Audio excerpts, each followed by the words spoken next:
Bonsoir, et oui, c'est la nuit sur Europe 1, on parle de vous, on croise nos vies, on échange autour des questions que vous vous posez. Je suis là pour vous écouter, vous soutenir, vous orienter et puis, pourquoi pas, vous aider à vous aimer un peu mieux. Alors, j'ai glané pour vous ce soir, dans le livre de Christine Neff, professeure associée de psychologie à l'Université du Texas à Austin, des exercices d'autocompassion. Son livre qui vient de paraître chez Belfond et qui s'appelle S'aimer, comment se réconcilier avec soi-même, propose quelques pistes et j'en ai choisi quelques-unes pour vous ce soir. La première, concentrez-vous sur vos sensations. Observez l'impact que les pensées négatives ont sur votre corps plutôt que de vous arrêter sur le contenu. Où se niche cette sensation douloureuse? Décrivez-la mentalement et envoyez-vous un message de soutien. Ce que tu traverses est difficile, c'est normal d'avoir mal. Autre piste, trouvez-vous votre mantra de consolation. Une petite phrase de soutien en cas de coup dur telle que « ça va aller, c'est difficile, mais je vais m'en sortir ». À vous de trouver votre formule. Vous savez, les mantras ont un aspect très ressourçant et très soignant, très utilisé dans les philosophies orientales et particulièrement en Inde. Autre piste, réfugiez-vous dans un lieu qui vous apaise, réellement si c'est possible, ou en l'imaginant, et décrivez-vous-le avec précision. Au bout d'un moment, l'hormone du stress va se mettre à chuter et votre agressivité envers vous-même aussi. Pas mal. Allez, je vous en donne encore un autre. Parlez-vous comme à un ami, en essayant de ne jamais vous dénigrer. Pas facile, hein. Et puis lorsque vous êtes très triste, prenez-vous dans vos bras et bercez-vous. Le contact physique libère de l'ocytocine, hormone de l'apaisement et de l'attachement. D'où l'importance des câlins. Allez, ici aussi dans la libre antenne, on pratique la câlinothérapie et ça commence au standard au 39 21 où Paul et Jeanne vous accueillent avec attention et dans ce studio où Philippe Chartier veille avec sourire au bon déroulement de l'émission. Vous pouvez aussi câliner les auditeurs en réagissant à ce que vous entendez à l'antenne par SMS, en composant le 7 39 21, en commençant votre texto par le mot nuit ou envoyer un mail sur le site Europe 1 émission libre antenne 39 21. J'attends vos appels. Sophie Peters sur Europe 1. Bonsoir Nathalie. Bonsoir Sophie. Je suis très contente que mon appel ait été sélectionné. Et je vous en remercie. Nous sommes heureux de vous avoir avec nous ce soir. Voilà, donc je voulais vous parler d'un petit problème qui n'en est peut-être pas un, mais je me fais peut-être des idées. En fait, j'ai fait la connaissance d'un monsieur sur le lieu de mon travail. C'est plutôt lui d'ailleurs qui m'a abordée, me demandant si je souhaitais boire un verre avec lui, parce que comme je venais de rentrer dans cette société depuis très peu de temps, il m'avait déjà remarqué. Donc je suis allée boire un verre avec lui, oui. On a discuté et puis on en est resté là pendant quelques jours. Et puis il insistait pas mal avec moi et au bout d'un moment je me suis dit, je sortais d'une relation qui était quand même assez difficile, donc j'avais pas trop envie de trop m'engager.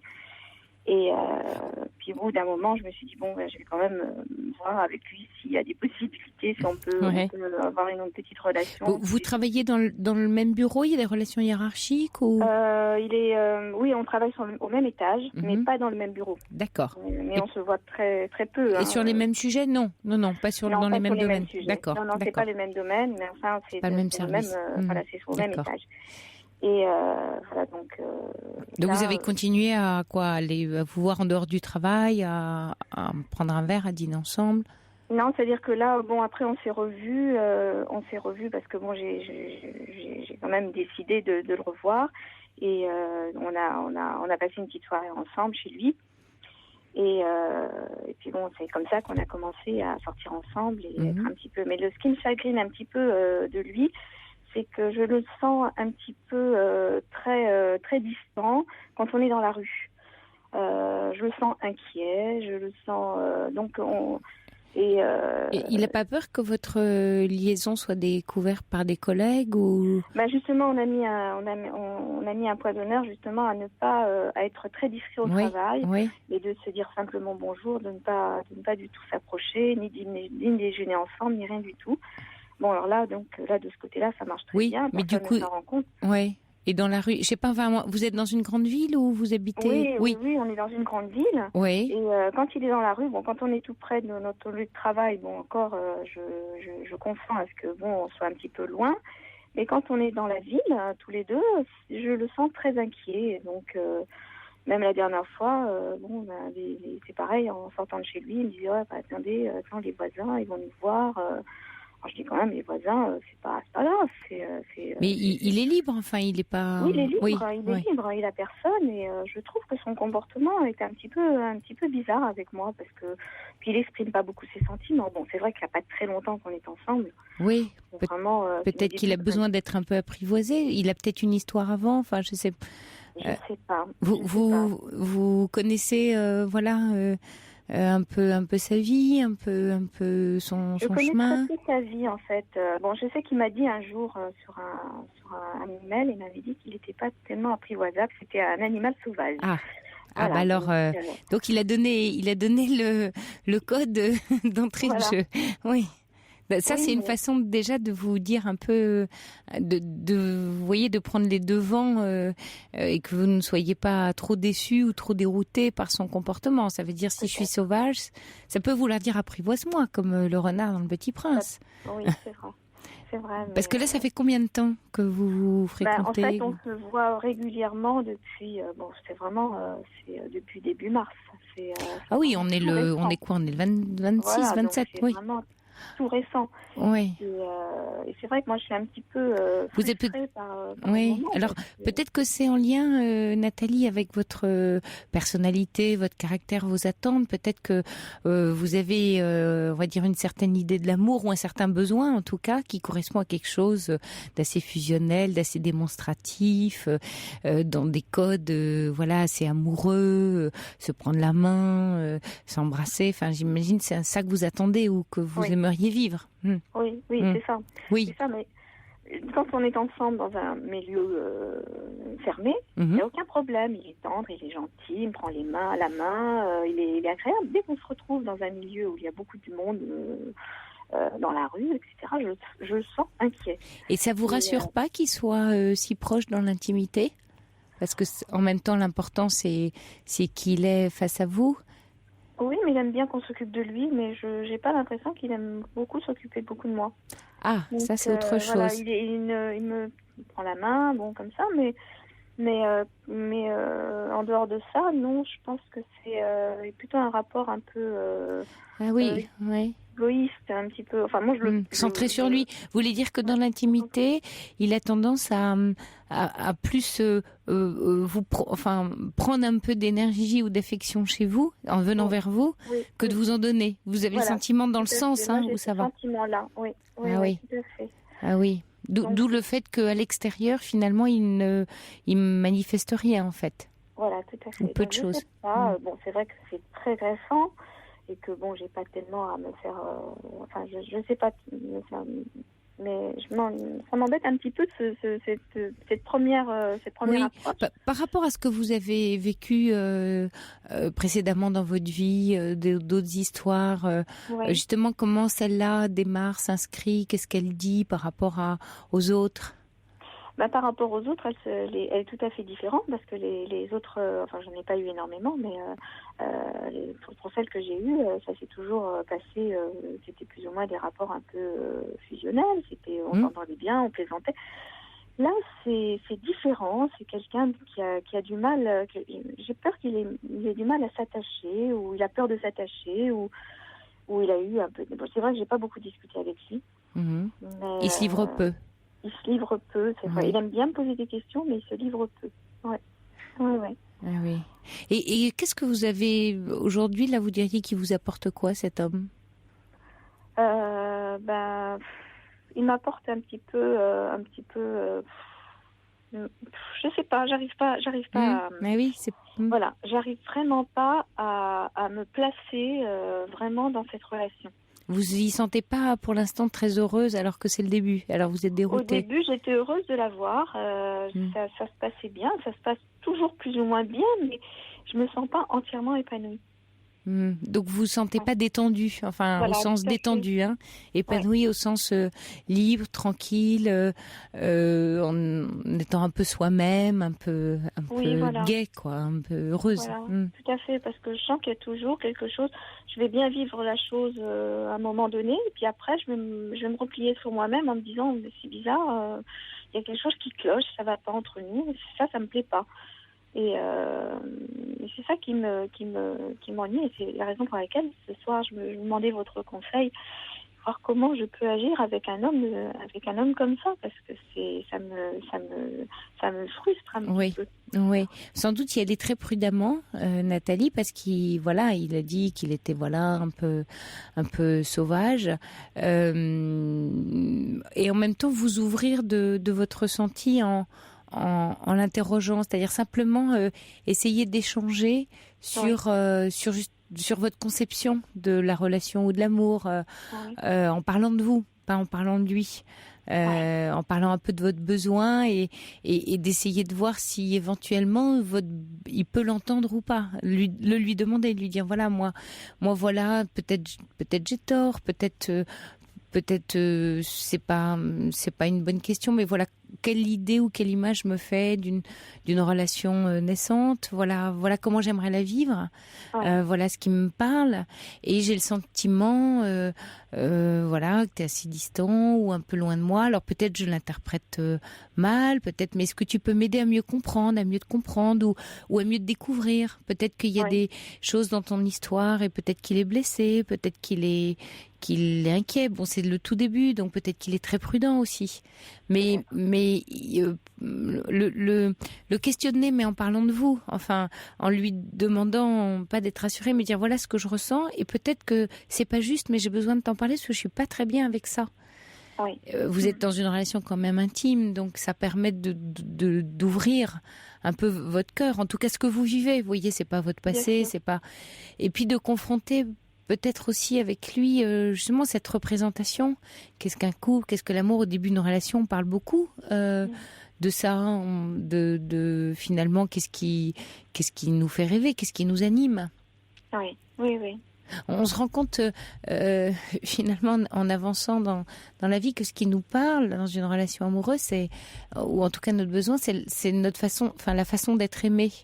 On a tous une certaine façon presque idéale dont on aimerait être aimé, bizarrement.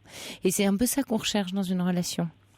Donc on a une représentation, on va dire, et on se dit voilà, ça, quand je vis ça, je suis dans l'amour parce que c'est ça qui me convient. Alors ça peut être une femme qui va adorer qu'un homme l'embrasse tout le temps, lui prenne la main, s'occupe d'elle, ou à contrario soit plus distant. Vous voyez, on a tous nos enveloppes physiques, nos distances, et chacun est différent par rapport à ça. Il y en a qui ont besoin d'être fusionnels, d'autres qui ont plutôt besoin de distance, certains ont besoin de beaucoup parler, d'autres pas trop, enfin, et à chaque fois on fait équipe, on fait couple, on va dire, c'est plus joli, dans l'amour, et ça se répond. Et c'est cette rencontre qui fait que tout d'un coup on est vraiment bien, parce que le besoin de l'un répond au besoin de l'autre. Et ça s'accorde. Ces deux besoins, chacun nourrit l'autre, en fait. Souvent, on pense que l'amour, et dans beaucoup de croyances, on dit c'est un don. Mais moi, j'aime bien dire que l'amour, c'est un accueil. C'est un accueil, c'est accueillir l'autre. L'autre en soi. C'est lui ouvrir, lui donner un accès. Et là, en fait, ce qui vous peine, c'est que vous aimeriez avoir l'accès. Vous voulez, mais avant d'avoir l'accès, il faut l'accueillir, cet homme. Donc, ce que je vous propose, c'est plutôt de l'accueillir, de l'accueillir dans ce qu'il est, pour comprendre si vous pouvez vous accorder et vous être heureuse. Il y a Guy qui demande, est-ce qu'il y a une différence d'âge entre vous? Il y a une dizaine d'années. Une dizaine d'années. Il est plus âgé que vous? Oui. Non, plus jeune. Il est plus jeune que vous. Oui. Vous pensez que ça peut jouer? Bon. Je sais pas, je pense pas que ça joue. Je pense pas que ça joue beaucoup. Il y a un petit chien derrière qui va passer à l'antenne. En tout cas, il a des choses à dire sur l'amour, lui, ça c'est sûr. Oui, tout à fait. Alors, il y a Sergio qui dit laissez-vous une chance, oui, parce que vous êtes avec un peu de temps et de patience, votre épanouissement mutuel arrivera tout en douceur. Oui, c'est vrai. Puis bon, c'est vrai qu'il faut que je lui parle. Il faut que j'essaie de voir un petit peu comment il est vraiment, parce que c'est vrai que je ne le connais pas assez. Oui, d'arriver à échanger chacun Oui. sur vos besoins. C'est important, Oui. ça. C'est Oui. important de s'accorder sur comment parce que il faut pas se voiler la face. Enfin, c'est vrai que dans l'amour, on va aussi se nourrir. Vous voyez, on va chercher un besoin. On va chercher quelque chose qui va faire qu'on va être bien. Mais il faut que et l'idéal, c'est quand il y a une réciprocité. C'est cette réciprocité qui nous crée autant de bonheur Oui. et de plaisir. Et donc, c'est parler la même langue. Là, Nathalie, vous avez le sentiment que vous parlez pas la même langue que lui. Non, pas du tout. J'ai l'impression de lui donner beaucoup et de pas beaucoup recevoir. Mais c'est vrai que le dialogue peut faciliter ça aussi. Il peut faciliter l'échange.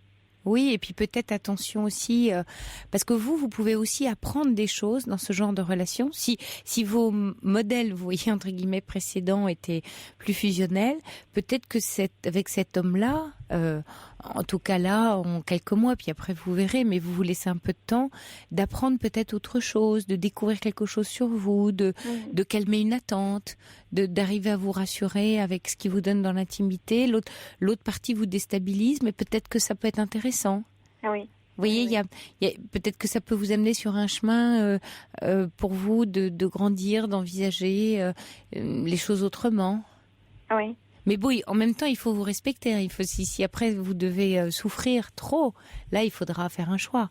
Bien sûr. La clé, elle va être là, Nathalie. Elle va être cet équilibre et cette balance entre je suis bien et finalement, au final, non, cette relation me rend pas heureuse. Elle me fait plus souffrir. L'amour, elle ne nous fait pas souffrir. Il est pas là. Oui, enfin, je dis c'est idiot parce que l'amour peut nous faire souffrir quand il est tragédie et pas réciproque, et les chagrins d'amour, c'est terrible. Mais dans une relation comme ça, débutante, former un couple pour être pas bien dès le début, c'est un peu embêtant quand même. Voilà, c'est ça qui m'ennuie le plus. C'est parce que on est quand même un couple, on forme un couple depuis début mars, donc ça devrait être une relation qui soit tout à fait différente de ce qu'on vit actuellement. Oui. Donc c'est ça qui me chagrinait un petit peu. Oui, vous avez pas vu les choses évoluer en fait en un mois. Ouais. Non. Ah oui, il y a pas de progression. Il n'y a pas de progression. Oui, alors au travail, c'est vrai, quand on se voit, on essaie d'être très très discret. Mais en dehors du travail, je trouve qu'il devrait être un petit peu différent. Et je le sens toujours inquiet. Il me dit à chaque fois, j'ai peur qu'on rencontre un collègue, un machin. Je dis, on est quand même loin. Quand on est prêt, d'accord, mais... peut-être aussi c'est ça. Hein. Ça vous pourriez peut-être parler du lieu où vous vous êtes rencontrés, parce qu'il y a peut-être quelque chose qu'il assume pas ou qu'il a du mal à assumer. Et ça se comprend. C'est compliqué les relations. Il m'a toujours dit, au début de la relation, il m'a dit, j'ai jamais eu de relation avec une collègue de travail. Oui, alors il est en train de franchir un interdit qui s'est mis, si ça se trouve. Ouais, voilà. Alors c'est compliqué, il se lâche pas. Peut-être qu'il s'est mis une barrière, enfin en se disant voilà, c'était la grande Sophie qui chantait No Job in Job. C'était un grand tube, mais c'est vrai que c'est compliqué une relation amoureuse sur un lieu de travail, donc peut-être que ça le terrorise. Vous voyez, il a peut-être une terreur. Ouais, c'est possible. Qui est pas liée à vous. Vous voyez, c'est différencier entre ce qui vous appartient, enfin ce qui est de votre fait, et puis ce qui appartient à la relation. Et là, sa terreur, elle n'est pas vis-à-vis de vous. Encore une fois, si l'intimité vous renseigne suffisamment sur la qualité et sur le bonheur et voilà de la relation, mais si c'est juste cette terreur, c'est sans doute que là, on est dans une transgression pour lui qui est complexe. Oui, c'est ça. Donc voilà. Bon courage Nathalie, mais restez bien vigilante. Il y a Sergio qui vous conseille de chanter ensemble à tue-tête l'envie d'aimer. Oui. Voilà. Merci. Donc alors oui, il y a Katou qui dit, elle pense que l'homme que vous décrivez ne serait pas libre. Mais bon, c'est pas ce que vous avez l'air de dire. Non, il est libre. Ça, je sais qu'il est libre, mais il est. Non, je pense que l'histoire du bureau est peut-être pour lui vraiment une transgression très, très complexe. Oui, peut-être, parce que je sais qu'il aime son travail et tout, et il ne faudrait pas que ça s'ébruite de façon pas hors de problème, pas qu'il y ait de personnes qui parlent trop sur nous, de nous et tout, donc ça le hante, ça c'est vrai. Ouais. Et puis restez vigilante sur ce qui se passe entre vous dans l'intimité, parce que si vous avez des petites antennes où vous dites je suis pas si bien que ça, je me sens pas nourrie, je me sens pas très heureuse dans les bras de cet homme-là, voilà, ça c'est important, Nathalie. Je disais en introduction d'écouter son corps. Plus que jamais en amour, il faut écouter des sensations très très animales, très instinctives. Hein, l'amour se niche là aussi, pas seulement dans la tête ou dans la raison. C'est vrai. Écoutez, je vous remercie, Sophie. Bon courage. Merci beaucoup. Au revoir, Nathalie. Au revoir. Sophie Peters sur Europe 1. 39 21 34 centimes la minute.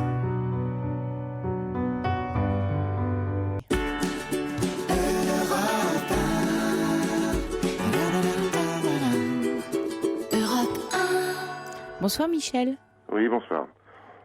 On m'a demandé au standard si j'étais zen, j'ai dit oui, mais finalement, plus tellement maintenant.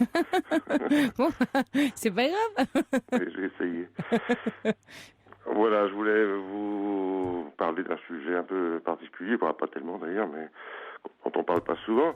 Voilà, je vais vous raconter, moi j'ai 57 ans, jusqu'à l'âge de 50 ans, disons, j'ai eu une vie assez riche, quoi, d'amour, d'enfants, d'amis, de fêtes, enfin c'était un travail intéressant. Et puis quand vers les 50 ans, j'ai rencontré une personne et avec qui ça s'est très mal passé au niveau amoureux, enfin, au niveau relation amoureuse.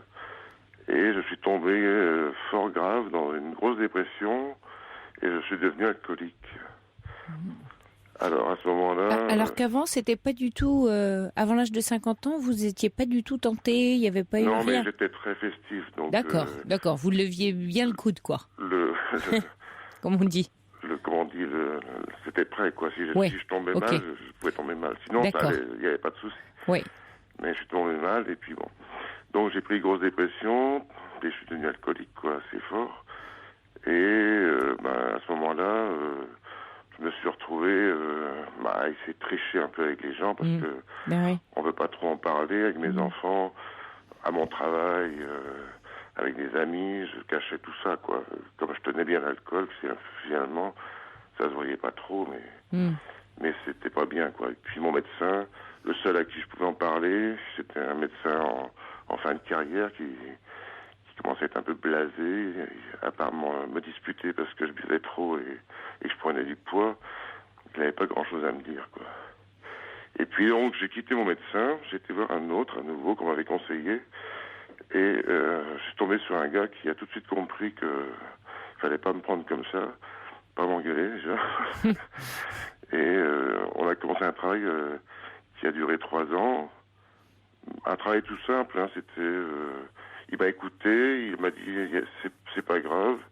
Au départ, moi j'aime bien quand on me dit c'est pas grave, déjà je suis à moitié guéri. Oui. Et puis je me suis sorti de la dépression. D'une part, parce que de toute façon l'alcool c'était pas question, donc je n'étais pas sorti de la dépression, l'alcool c'est pas la peine. Et puis maintenant je suis à peu près sorti de l'alcool. J'arrive à une prise de sang qui est à peu près normale, quoi, même si je bois toujours encore un peu. Et je me disais que maintenant que... Alors, il y a eu toute une période où je pouvais pas en parler avec les gens parce que je voulais pas en parler. Mais oui. Et maintenant, je voudrais en parler. Oui. J'ai fait un peu mon coming out, comme on dit. J'en ai parlé à mes enfants, que je me soignais, j'en ai parlé à mes amis, et plus personne m'en parle. Ah oui, comme si pour eux, c'était derrière, en fait. Je sais pas, ou s'ils sont gênés, ou... Et en fait, j'ai besoin d'eux maintenant, quoi, pour finir ce travail. Quoi, oui. Oui, c'est juste. Mais peut-être que sont maintenant ils étaient prêts à le dénoncer. Maintenant que vous en avez conscience, ils imaginent que c'est votre problème et plus leur, et qu'en fait vous gérez, que c'est quasiment derrière, et que pour eux, et puis peut-être la crainte que vous replongiez, donc ne pas parler pour ne pas, vous savez, que le mécanisme se remette en marche. Sans doute, c'est ça. C'est qu'ils craignent pour vous qu'en en parlant, c'est un peu comme de dire à un fumeur, ou de fumer devant un fumeur, ou de dire tiens, tu veux pas une cigarette, enfin voilà.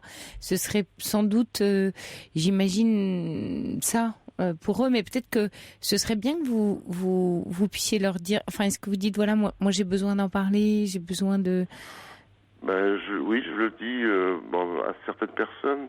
Oui. Moi, à mes enfants, peut-être, parce que je peux oui, quand même c'est un peu lourd pour eux, peut-être, oui. Mais pour eux, je leur ai dit que j'avais des problèmes et que je m'en sortais et ils voient bien d'ailleurs, parce que ils me voient bien quand on est à table ou quand on est ensemble que avant, je buvais tout le temps, donc je le cachais pas. Enfin, ils le savaient. Maintenant, ils voient bien ce qu'il y en est. Mais du coup, je sais pas, c'est un peu tabou, quoi. Et c'était une mauvaise période souvent pour eux. Et qu'ils n'osent plus en parler à cause d'eux, peut-être qu'ils veulent pas se faire du mal à eux, je sais pas. Pour les enfants, c'est sûr que c'est un peu tabou. Ça, c'est compliqué pour eux. Ils sont grands, hein. Oui, mais bon, vous en avez parlé, ils savent que ça existait. Peut-être que vous pouvez en parler sur le versant du combat positif que vous menez, que vous êtes en passe de gagner. Enfin, ça, ce serait bien, peut-être au moins de communiquer là-dessus. Mais quand vous dites j'ai besoin d'en parler, pourquoi pas peut-être c'est le moment, maintenant que vous êtes sorti de la dépression lourde, que vous commencez à sortir de l'alcool, d'aller en parler à un thérapeute, en termes de soutien, vous voyez, pas d'aller dans une analyse, mais d'être soutenu. Oui. Non, vous le sentez pas? J'ai pas tellement l'habitude de oui. Oui, mais ce serait pas... Enfin, voilà, il y a ce que je disais aussi hier soir à l'antenne, il y a toutes sortes de thérapeutes sans entamer, voilà, une analyse sur un divan, mais aller voir un psychothérapeute pour aller poser des mots, que vous soyez écouté et soutenu. Avec mon médecin généraliste, qui est un type assez génial, je crois que ça fait un peu office, quoi. Et du coup, il m'a beaucoup aidé, quoi. Oui, vous avez raison. De rien. Oui, bien sûr. Et c'est la seule chose que je voulais en fait dire en intervenant chez vous. Oui. Là, je vous remercie d'ailleurs de me donner la parole. C'est dire aux gens, quoi, que les gens qui boivent, c'est vrai qu'il y a des moments où ils n'ont pas envie de parler, quoi. Il faut pas les culpabiliser, il faut pas les embêter, il faut les laisser faire leur travail, être là au cas où, mais et puis il y a un moment quand même, il faut sentir un moment où, parce que le travail n'est pas fini là, je sais que j'ai presque fini, mais j'aurais besoin que mes amis m'entourent un peu là, parce que c'est presque gagné. Oui, mais c'est pas facile à tenir. C'est très juste ce que vous êtes en train de dire, Michel, et je vous remercie pour votre témoignage, et je trouve ça très très intéressant. C'est qu'on sait que dans l'alcoolisme, tant qu'on se le cache à soi-même et qu'on est dans le déni, on peut pas l'entendre des autres. Donc effectivement, souvent les gens appellent pour dire comment je peux aider quelqu'un qui est alcoolique, et souvent il y a un côté un peu autoritaire ou moralisateur de la part de gens qui veulent aider des individus qui sont en souffrance, qui ont besoin de l'alcool pour se soutenir, et ils peuvent pas l'entendre. Donc c'est vrai. Vous avez tout à fait raison. Avant, c'est pas le moment. Après, quand vous avez passé la phase de déni et vous avez commencé à prendre en main et en charge en fait votre problème d'alcool, du coup, effectivement, vous faites tout un travail autour, et vous avez raison que celle-là vous avez besoin de soutien. C'est tout à fait juste. C'est tout à fait juste. Mais il faudrait il faut que vos amis l'entendent. Ils le savent pas. Les 3/4 des gens ne le savent pas. Eux, ils pensent que maintenant, ils pensent à l'inverse. Ils pensent qu'il fallait vous en parler avant, parce que vous ne le saviez pas. Or, vous le saviez, mais vous vouliez pas le savoir. Et ils pensent que maintenant que vous le savez, que vous le traitez, vous avez plus besoin qu'on vous en parle pour pas vous y ramener. Donc, vous voyez, en face, vous avez un public, entre guillemets, quand on n'est pas très averti de ces pathologies-là, on fait à l'inverse. Oui. Donc c'est vraiment, voilà, donc votre témoignage est intéressant à ce titre-là, mais surtout, moi je vous encourage à en parler à vos amis en leur disant, là faut me donner un coup de main, enfin les bons amis, ceux avec qui vous pouvez parler. Bien sûr, Et quitte à retricoter un peu comment vous êtes allé là, votre histoire, vous aider. Bon, l'idéal, de mon point de vue, mais ça n'engage que moi, l'idéal serait que vous soyez quand même un peu soutenu, voilà, une séance par semaine ou tous les 15 jours avec un psy qui vous écoute et qui puisse écouter vraiment, vous voyez, avec une vraie qualité d'écoute ce que vous avez à dire, et votre souffrance et toute votre difficulté. Voilà, vous avez besoin d'être soutenu. C'est réel, ça. C'est réel. Mais j'étais assez surpris de la réaction de très bons amis, hein, à qui je me suis confié. Enfin, oui, qu'est-ce qu'ils ont dit quand vous parlez de réaction, comme justement, racontez-moi quel type de réaction ils ont eu. Eh ben, le silence, en fait. Gêné. Ils m'ont écouté quand je leur ai dit que ça y est, je faisais un travail et puis que j'y arrivais. Et puis je leur donne régulièrement mes résultats de mes prises de sang. Qui voient que tout ça rentre dans l'ordre progressivement, voilà, et c'est tout. Et je me dis, mince, il pourrait quand même. Et de temps en temps, passer un coup de fil, ils vont dire, ça va, tu tiens le coup. À une époque, j'aurais pas voulu, c'est ça qui est embêtant dans cette histoire, parce qu'à une époque, j'aurais pas voulu qu'ils m'appellent pour me dire, alors, comment t'as vu, quoi. Et maintenant, je voudrais bien qu'ils me demandent, quoi. Ouais, qui vous demande des nouvelles, savoir si vous avez parachuté. Oui, parce que je vis seul, donc. Oui, donc il y a la tentation, c'est difficile. Ils m'appellent pas, ils sauront pas. Mais... Oui. Il y a Chabeli là qui envoie un SMS qui dit que ma belle-sœur a été alcoolique, elle est sevrée depuis 4 ans. Je l'ai aidée dans cette demande de sevrage, mais depuis 4 ans, on n'a jamais abordé ce sujet. Mais sans doute parce qu'elle est complètement sevrée. Alors vous êtes un peu dans la dernière ligne droite, si je comprends bien, Michel. Oui. Et là, il y a la tentation. Je n'ai pas la tentation de rechuter, non. Non. Et je suis pas à l'abri, donc je suis bien conscient. Et le médecin, il vous a pas dit de ne plus toucher du tout? Ah non. Ah non, d'accord, d'y aller en dégressif. C'est pas possible. Oui. J'aurais dit non. Oui. Donc vous arrivez à gérer en fait le taux d'alcool que vous prenez en fait aujourd'hui. Ah oui, j'ai beaucoup diminué, donc il y a plus. Oui, je suis pratiquement aux normes au niveau gamma GT quand on fait les prises de sang et tout ça, donc le foie a repris ses couleurs normaux de sodium, etc. Oui. Donc non, ça va, quoi. Mais bon, je me dis, j'ai pas envie, non, je suis bien maintenant. Mais vous voyez, en même temps, vous me parliez vous aviez fait une grosse dépression. Oui. Encore une fois, je me permets d'insister un tout petit peu, mais c'est vrai que d'aller parler à un thérapeute, ça va vous permettre un peu de nettoyer tout ça, de poser des mots sur vous avez quand même traversé ça tout seul. Enfin, vous voyez, il y a un auditeur qui dit, qui vous trouve très courageux mais en même temps qui dit l'alcool permet de se cacher ses problèmes, mais ne les résout pas, et que vous avez quand même traversé quelque chose de difficile. Ça pourrait vous aider grandement que de poser des mots sur cette douleur. Vraiment. Oui, peut-être, oui. Ouais. Je demande à mon médecin s'il peut me conseiller quelqu'un. Oui, voilà, à votre généraliste. Je ne peux pas aller chez n'importe qui. Non, vous avez raison, mais comme vous avez confiance en lui, il connaît sûrement, bien sûr, c'est une très bonne idée.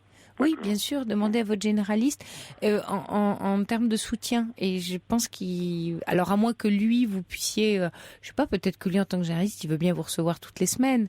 Et si vous sentez bien avec lui, qu'il a une bonne écoute. Mais je pense qu'il est débordé, en tant que généraliste. C'est un bon médecin. Voilà, c'est un bon médecin débordé. Donc oui, c'est une très bonne idée, Michel. Allez lui demander. Je vais peut-être lui demander quand même. Voilà, le contact, parce que ça va vous soutenir, et parlez-en à vos amis. Dites-leur ce que vous m'avez dit ce soir, en disant quelquefois je suis seule le soir et j'aurais besoin d'un petit coup de fil pour me sentir un peu épaulée. Comme ça, exactement comme ça. Oui. Parce qu'ils s'en rendent pas compte. Oui.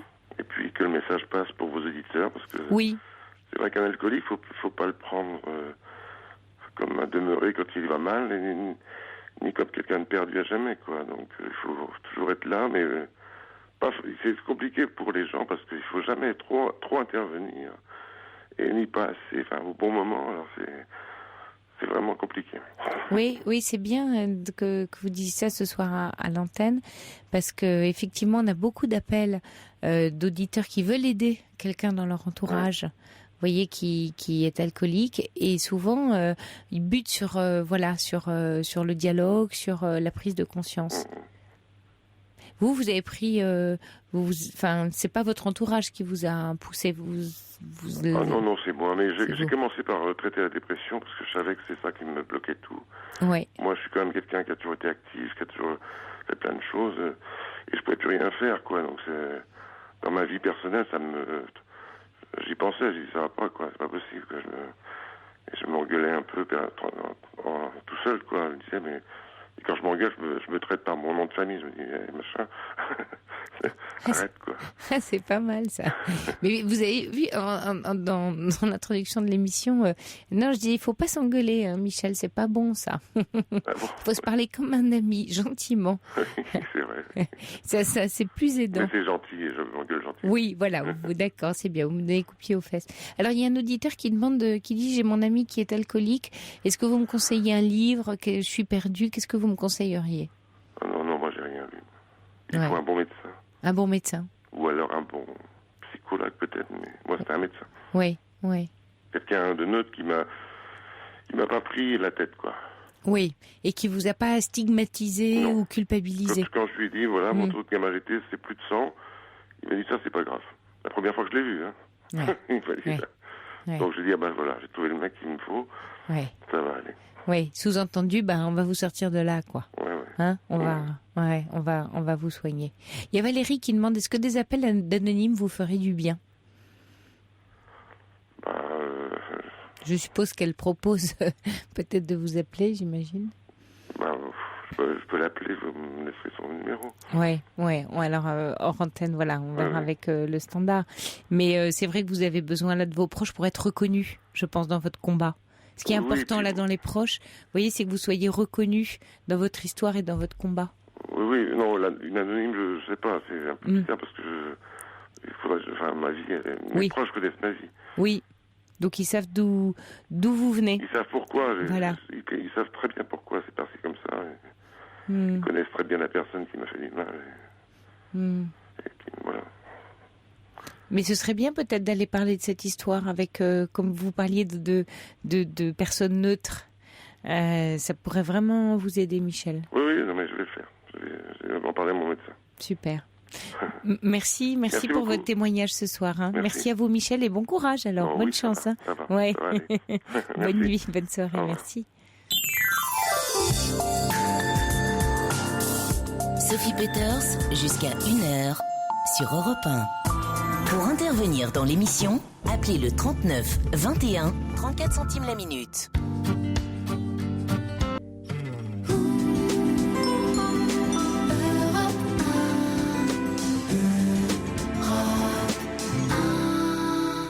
Bonsoir Edith. Bonsoir Sophie. Je me permets de vous appeler pour vous livrer un petit peu mon témoignage parce que j'ai été très touchée par l'intervention de Karine qui avait des rapports fusionnels et difficiles avec sa maman. Voilà, hier soir, qui est passé dans l'émission hier soir, oui. Et qui dont les ponts étaient coupés avec sa maman, hein, et qui, voilà, je rappelle pour les auditeurs qui n'ont pas entendu hier soir, et qui désespérait un peu de pouvoir un jour reprendre une relation avec elle. Alors, c'est le but de mon appel. Voilà. Je souhaitais lui dire qu'il y avait probablement un chemin qui allait encore se faire, mais que pour avoir vécu la même chose, je suis convaincue qu'elle pourra renouer et des liens différemment. C'est un petit peu ce qui m'est arrivé en février 2010. Ma mère et moi, c'était une maman qui m'a, je pense, qui m'aime beaucoup, beaucoup, beaucoup. Et dans le beaucoup, beaucoup, beaucoup, il y a justement une dimension que elle ne percevait pas et que moi je ne percevais pas d'elle. Et on s'est quitté sur des mots horribles qui ont été vis-à-vis de moi, tu es une mauvaise mère et une mauvaise fille. Donc j'ai respecté son chagrin et sa douleur quand elle m'a dit ces mots. Mais pour moi, ça a été très douloureux parce que je me suis rendu compte qu'elle allait aussi me priver de les voir vieillir, qu'elle allait se priver de voir vieillir les enfants, grandir les enfants. Et puis, en juin 2012, ma fille me dit un samedi après-midi, « Oh maman, que tu es jolie !» Je lui dis, « Ah bon, tu trouves que je suis plus jolie que d'habitude ?» Elle me dit, « Oui, tu es plus jolie que d'habitude. » Et je lui ai dit, « Bah tiens, on va aller voir mamie. » Elle me dit, c'est vrai, tu n'as plus peur que la porte ne s'ouvre pas, parce que j'étais dans la même peur qu'elle. Ouais. C'est-à-dire que j'avais envie de renouer avec ma maman, mais finalement, je me retrouvais à avoir peur qu'elle me rejette. Oui, comme Karine hier soir, oui. Exactement. Oui. Donc, le chemin qui s'est opéré, c'était de me dire, mais finalement, si tu sonnes et que la porte ne s'ouvre pas. Il y a eu toute une période où je me suis dit, mais je ne pourrais pas le surmonter, ce serait beaucoup trop difficile. Et finalement, j'ai sonné, la porte s'est ouverte et j'avais face à moi une maman qui était très émue, qui a adressé les mêmes reproches sur lesquels nous nous étions quittés et qui reprenait sa position de maman comme elle avait toujours été, c'est-à-dire, mais écoute, la maison t'est toujours ouverte, tu viens quand tu veux. Et à partir de là, j'ai donné, moi, une autre dimension à la relation en lui disant, écoute, non, maman, si tu le veux bien, avant de venir chez toi, je te passerai un coup de fil et ce sera des moments que toi, tu auras choisis et que moi, j'aurai choisi. Et ça a permis de rejalonner notre relation. Ça a permis d'ouvrir une autre dimension, c'est-à-dire que la déception qu'elle avait vis-à-vis de moi, je me rends compte que moi aussi, je l'avais vis-à-vis d'elle. Vous pourriez mettre des mots dessus, Edith, quand vous parlez de déception? Eh bien, Déçue de quoi? Elle était déçue que je ne sois pas la fille qu'elle aurait aimé que je sois. C'est-à-dire qu'elle aurait voulu que je sois très heureuse, que ma vie, dans ma vie, tout aille bien. Et dans mes choix de vie, il y a eu des erreurs que j'ai commises. Et plus elle me disait, mais tu vas te planter. Et finalement, plus j'essayais de lui démontrer que non, je pouvais moi aussi réussir parce que moi aussi, j'avais le droit d'être aimée. Il y avait cette dimension pour moi qui se jouait aussi. Oui. Et ben, elle, c'est aussi la même chose. Elle voulait que je l'aime pour tout ce qu'elle a sacrifié, parce que c'est une maman qui était omniprésente, un petit peu comme sa maman. Moi, j'ai mon papa, mais elle était très présente. Elle faisait et le rôle de la mère et le rôle du père. Elle a été très investie dans nos éducations. Et de me voir comme ça, pas être complètement heureuse, alors que c'est ce que comme si vous mettiez en péril son image de réussite, c'est-à-dire si vous n'êtes pas heureuse, c'est qu'elle n'a pas été la bonne mère. Exactement. Elle n'a pas réussi finalement à vous rendre heureuse. Avec tout ce qu'elle vous a donné, vous devriez être une adulte totalement épanouie. Ouais. C'est exact. C'est exactement ça qui s'est joué. Et vous, qu'est-ce qui vous décevait chez cette maman-là? Qu'elle ne vienne pas à ma rencontre. Oui, qu'elle vous accepte pas telle que vous étiez. Exactement. C'est-à-dire que parfois elle me trouvait pas assez féminine, un peu trop garçon manqué, et puis pas assez affirmée dans ces endroits-là, et puis trop à ce moment-là, pas assez ordonnée. Enfin, je ne lui renvoyais pas une image de maman qui avait bien réussi son éducation, alors que oui, elle l'a réussi. Je suis une femme équilibrée, j'ai des enfants qui grandissent bien, je suis juste pas sur le parcours qu'elle aurait voulu. Voilà. Et ça, maintenant, c'est ça que je voulais dire à Karine, c'est qu'elle a aussi un rôle à jouer dedans, et c'est passé par écouter beaucoup. Je l'ai beaucoup écouté, ressasser le passé, les rancœurs. Et puis, c'est moi qui avais fait le chemin de me dire, mais ça a existé, maman, mais moi, je te propose ça maintenant. Est-ce qu'elle a écouté? Comment elle a accueilli ce que vous lui avez... Eh bien, ça a été très simple, c'est que je lui ai dit, maman, je suis heureuse. Ma vie est compliquée, ma vie est difficile, mais je suis heureuse. J'aime la vie que j'ai. C'est mon choix. Et je lui ai dit quelque chose qui était, tu vois, maman, finalement, on se ressent bien plus que ce qu'on croit. C'est que toutes les deux, nous avons eu des épreuves à nos niveaux difficiles. À nos niveaux, nous bataillons, mais tu vois cette table au milieu de la cuisine? Eh bien, c'est nous. On peut s'asseoir autour de cette table, on peut donner des coups sur cette table, mais elle est toujours là. Et tu vois, on y est assises l'une à côté de l'autre. C'est très beau, Edith. Et ça apaise les relations. Oui, bien sûr. Ça a beaucoup apaisé les relations. Mais surtout, ça crée de la tolérance, de l'acceptation, vous voyez? C'est-à-dire que non seulement ça apaise, mais là, dans ce que vous dites, vous êtes en train de dire, chacune accepte l'autre telle qu'elle est. C'est énorme. Exactement. Ça. Oui. Sans la juger. Je peux vous dire que c'était pas gagné du tout. Mais finalement, quand elle m'avait dit tu es une mauvaise mère et tu es une mauvaise fille, elle avait beaucoup de chagrin, elle avait beaucoup de tristesse. Et moi, j'étais aussi triste. Donc, je ne pouvais pas intégrer sa tristesse. Oui, c'est clair. Puisqu'elle n'écoutait pas la mienne. Mm. Et les choses se sont faites. Et j'imagine que dans la rupture, enfin dans le temps, ça a duré 2 ans, c'est ça, la rupture entre vous. Vous avez dû faire le chemin d'apaiser vos... En tout cas, de votre côté, elle, c'est moins sûr puisqu'elle a dû après élaborer ça, mais vous avez pu travailler votre rancœur. Parce que quand vous êtes revenu, vous n'êtes pas revenu avec le reproche des 2 ans auparavant. Vous avez avancé seul la relation, vous voyez ?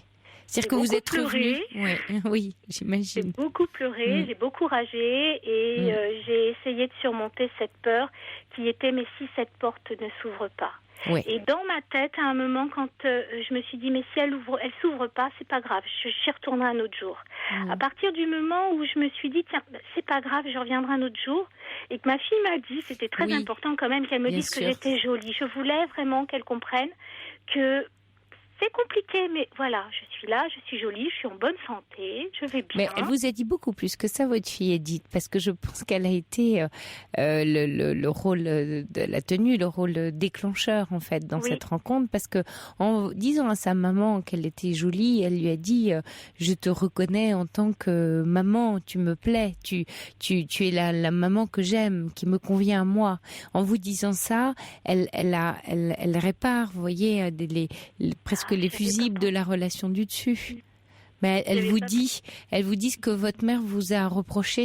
Donc votre fille répare, vous voyez, comme un chaînon manquant, comme si une chaîne, il y avait des maillons cassés. Votre fille a réparé un maillon, elle a permis à la chaîne de se reformer. En disant maman tu es jolie, c'est maman tu me plais, tu es la maman que j'aime, qui me convient définitivement. C'est bien celle-là. Ah oui, merci. J'avais pas pensé en ces termes-là, mais et elle vous permet à vous de vous accepter dans ce rôle-là de maman, parce que c'est ça qu'elle vous dit, votre fille, c'est que du coup, vous c'est ce bonheur que vous recevez et cet accueil d'être cette maman-là, et cette maman-là peut aller voir sa propre maman pour lui dire regarde comme je suis jolie, regarde la maman que je suis, et si je suis cette maman-là, c'est que toi qui a été et qui est encore ma maman, tu es un peu de cette maman-là en moi. Vous voyez, c'est dans la généalogie, dans la chaîne en fait des familles, ce qu'on peut offrir finalement, c'est magnifique, ce qu'on peut se donner les uns les autres. Et votre petite fille, elle a porté ce message magnifique. Oui. Je vous remercie effectivement parce que je n'avais pas percuté les choses de cette manière-là, mais c'est vrai que le lien mère-fille est très complexe et il est essentiel quand justement le parent a essayé de tout apporter. Ce qui est lourd à porter, c'est le sacrifice que la mère a fait pour l'enfant. C'est quand une maman a sacrifié ses temps libres, a sacrifié ses propres envies pour son enfant. Et c'est ça surtout que je trouvais douloureux chez Karine hier. Et vraiment, j'avais envie de lui dire qu'elle laisse du temps au temps, qu'elle fasse son chemin et que les choses vont forcément s'apaiser. C'est quand même des liens d'amour qui sont très forts. Oui. Et très essentiel pour chacun. Exactement. Très essentiel. Mais vous voyez, vous avez dit à l'instant un mot très important. Vous avez parlé de sacrifice. Or, en fait, c'est toute la différence, enfin, en tant que parent, quand on est dans le librement consenti du don, enfin, de ce qu'on donne, ça nous va. Vous voyez, ça nous va d'être cette mère-là qui donne beaucoup. Enfin, j'allais dire, par opposition, voilà, l'esprit de sacrifice qui serait je le fais en vue que finalement ça me revienne. Je me sacrifie, mais je me sacrifie pour obtenir autre chose. Vous voyez, dans l'idée du sacrifice, c'est on sacrifie une part de soi au nom d'autre chose qui va nous être redonnée par la suite. Et quand on est là-dedans et quand l'enfant grandit, on s'attend à ce que cet enfant soit bien tel qu'il soit à la hauteur du sacrifice qui a été fait. Et le piège, c'est un piège, oui. C'est lourd et c'est un piège pour les deux, pour soi, pour la relation. C'est un piège. Et bon, en même temps, voilà, vous savez, j'aime beaucoup la célèbre formule du pédopsychiatre célèbre Winnicott qui parlait de la mère suffisamment bonne. Hein, chaque maman essaye, voilà, tente d'être une maman suffisamment bonne. L'essentiel étant là, étant pas d'être une bonne mère, mais suffisamment bonne, c'est-à-dire bonne pour cet enfant-là, enfin pour l'enfant qui est là. C'est pas une bonne mère en totalité, c'est pas une entité mère, c'est cette mère là avec cet enfant là. Tout à fait. Il y a Feuille d'érable qui dit: j'aime beaucoup votre témoignage, ce que vous dites est très beau, vous avez l'intelligence du cœur. Ça c'est vrai, Edith. Merci vous nous beaucoup, faites une belle démonstration ce soir à l'antenne d'Europe 1. Je suis très touchée parce que votre histoire témoigne vraiment de toute l'intelligence que peut avoir un cœur quand il aime. Et je pense qu'on l'a tous en nous. Je crois aussi. Il y a un cheminement qui est à faire et il faut prendre le temps. C'est pas sans douleur. Hein. Non, c'est pas sans douleur. Mais ça vaut vraiment le coup au final. Oui. Ça vaut vraiment le coup. Oui. Parce que accepter, je lui avais reproché à un moment, du moins, qu'elle me voyait toujours comme une petite fille.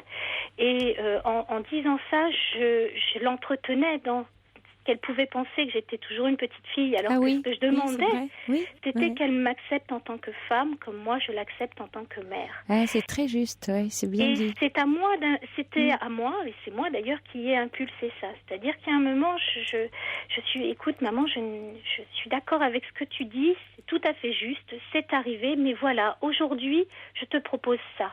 Quand elle m'a dit, tu reviens quand tu veux à la maison, non maman, je te passerai un coup de fil si tu veux bien. On se met d'accord sur un moment.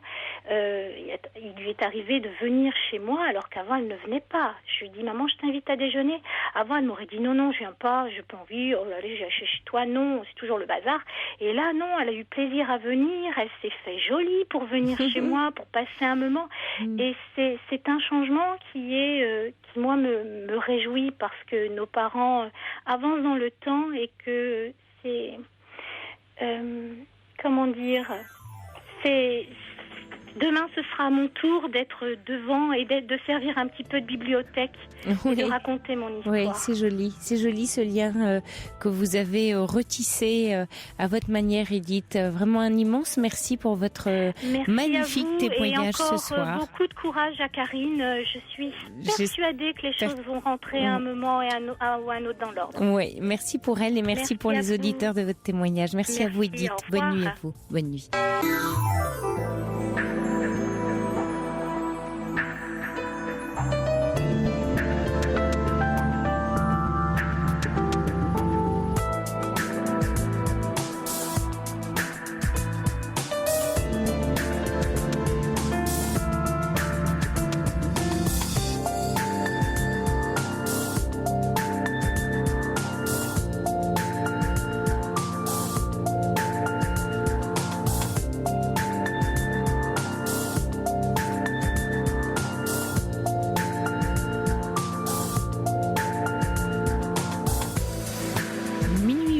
Sur Europe 1, c'est la libre antenne pendant encore 1 heure pour vous exprimer sur tout ce qui vous touche, vous affecte ou vous rend heureux. Un moment où nous éprouvons la difficulté du vivre ensemble alors que tous on voudrait bien que la vie soit parfois un peu plus douce et plus simple. C'est donc le moment idéal pour partager avec nous toutes vos émotions, même les plus contradictoires. Vous pouvez nous appeler au 39 21, vous serez accueillis au standard par la gentillesse de Jeanne et de Paul sous l'œil attentif de notre cher Philippe Chartier qui réalise cette émission. Vous pouvez aussi nous joindre par SMS en composant le 7 39 21 en commençant votre texto par le mot nuit ou envoyer un mail sur le site europe1.fr. Et puis je vous rappelle de ne pas hésiter à réagir à ce que vous entendez en direct. Ici on échange, on s'entraide aussi, on prend soin des uns des autres. Bref, on se tient chaud au cœur de la nuit. Il y a aussi du soleil dans le studio d'Europe 1, ou devrais-je dire plutôt un joli clair de lune. 39 21, j'attends vos appels.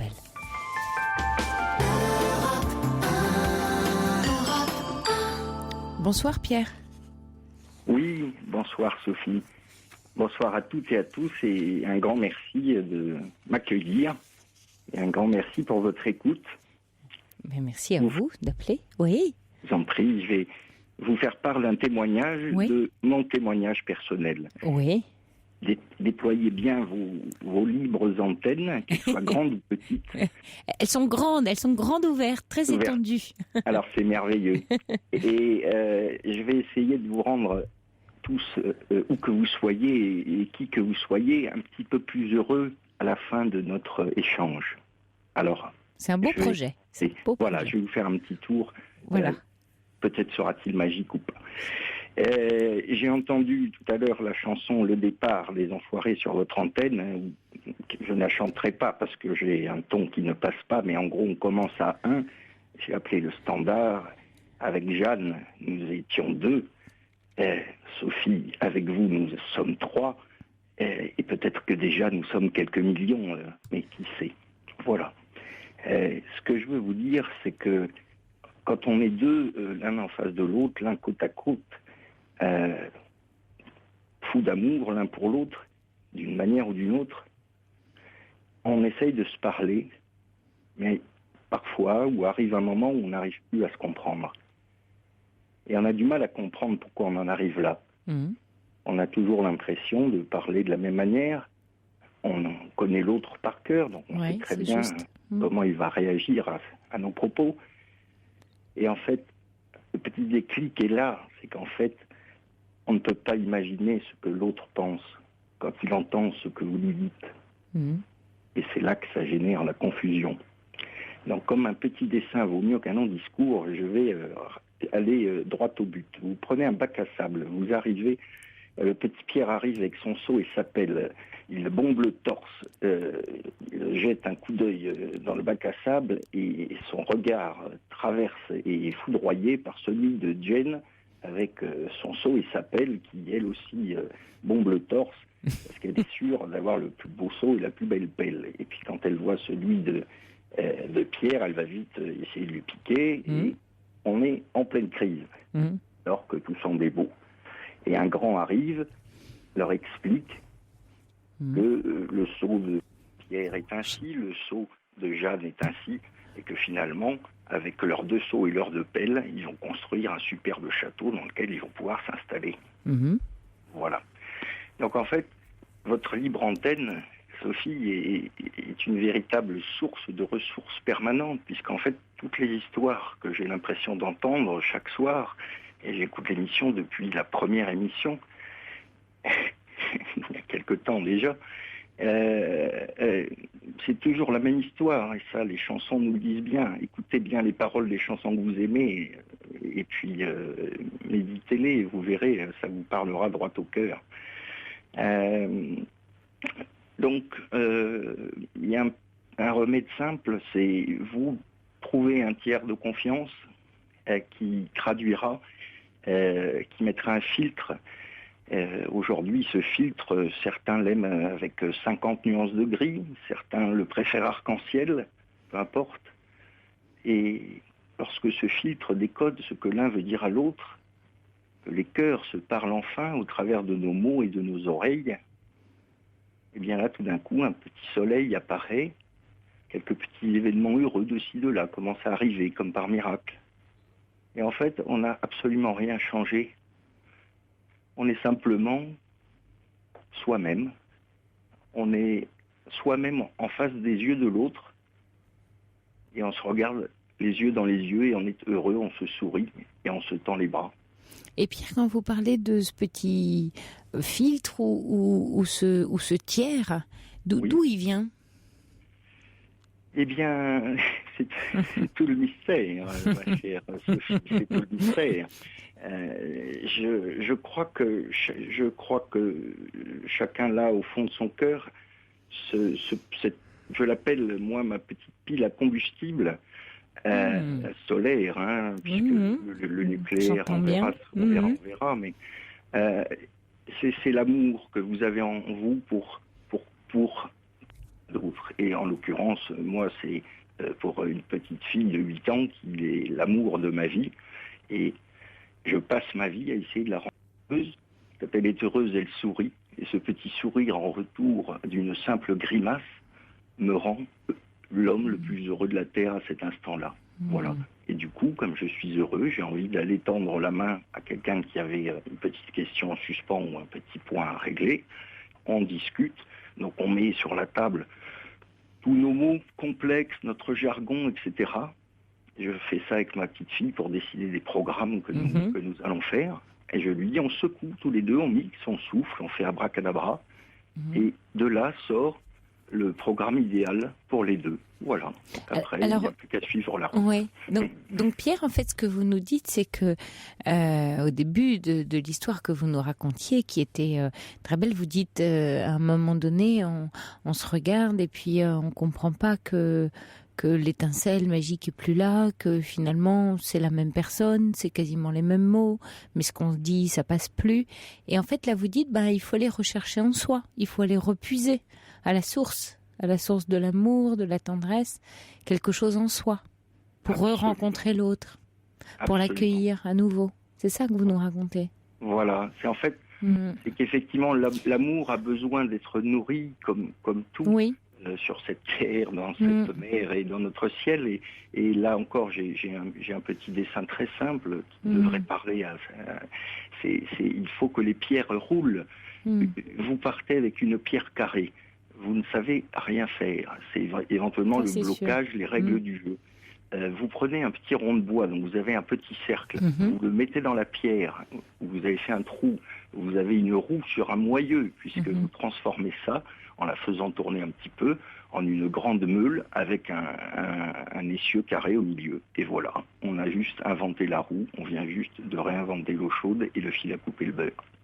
Et c'est comme ça que le monde avance, par petits déclics. Newton s'est pris une pomme sur la tête pendant sa sieste, Archimède est ressorti mouillé de son bain. Vous voyez, et finalement, le monde, qui parfois vit la nuit, s'épanouit, et au gré de l'amour qu'on a chacun en nous, et des petits efforts qu'on fait pour rendre la personne qu'on aime heureuse, et le sourire de cette personne nous rend nous-mêmes heureux, et du coup on a envie d'aller donner gratuitement un sourire à la première personne. Oui, pour autant qu'on arrive à être suffisamment bien avec soi pour aller puiser dans nos ressources. Et quelquefois, on a des fragilités, des blessures, des événements de la vie qui font qu'on s'est mis une armure, ou qu'on s'est rigidifié, ou on s'est blessé. Et là, on aura besoin de l'autre, comme un animal blessé, pour reconnaître sa blessure.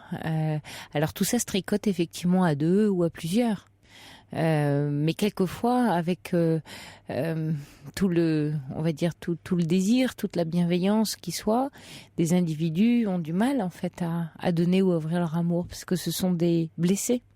Ils sont blessés. Absolument. Alors là aussi, j'ai comme chacun eu une certaine part de blessure, et Caroline nous parle aussi des siennes. Enfin voilà, les évoque simplement comme je viens de le faire.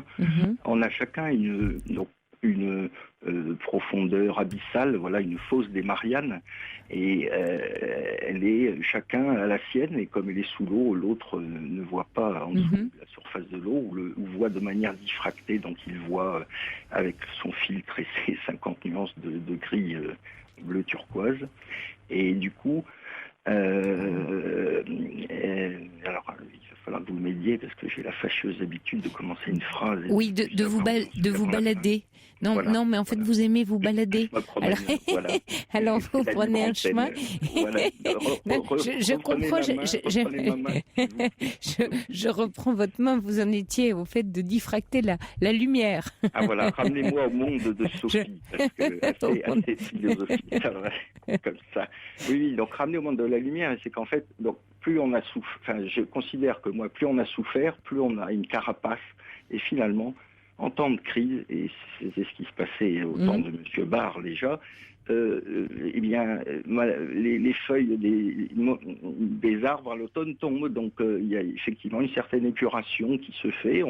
Là, on découvre tout un tas de choses à droite, à gauche, ma foi, peut-être serait-ce un signe nouveau, un changement de paradigme, une autre manière de voir les choses. Et en fait, quand on a un mur devant soi, plutôt que désespérément vouloir essayer de le franchir, puisque de toute façon on ne peut pas, on n'est pas assez grand, eh bien il suffit de le contourner, ou il suffit de prendre le petit trou de la petite souris. Et il y a toujours moyen de se transformer de pierre en eau, et de passer sous la porte en liquide, et puis de se retransformer en pierre de l'autre côté. Oui, ça me fait penser à l'arbre de résolution des problèmes chez les bouddhistes, vous savez, où quand on rencontre un problème problème et qu'on n'arrive pas à le traiter, les bouddhistes vous disent distrais-toi, ce qui veut dire fais autre chose, passe à autre chose et reconsidère le problème quand tu pourras agir dessus. Mais si tu ne peux pas agir, ne mets pas toute ton énergie à agir sur quelque chose que tu ne peux pas transformer. C'est exactement ça. Et en fait, vous allez voir que là encore, cette histoire, elle a été reflétée par milliers, par les petits ricochets sur l'eau. C'est l'histoire de l'alchimiste de Paulo Coelho, qui part à la recherche de quelque chose et qui, en chemin dans le labyrinthe, donc dans les 50 nuances de gris, rencontre un Anglais, donc qui parle anglais, et finalement il le laisse parce que chacun a sa quête, chacun a son chemin de vie, et on a parfois des rencontres étonnantes, mais chacun a son chemin.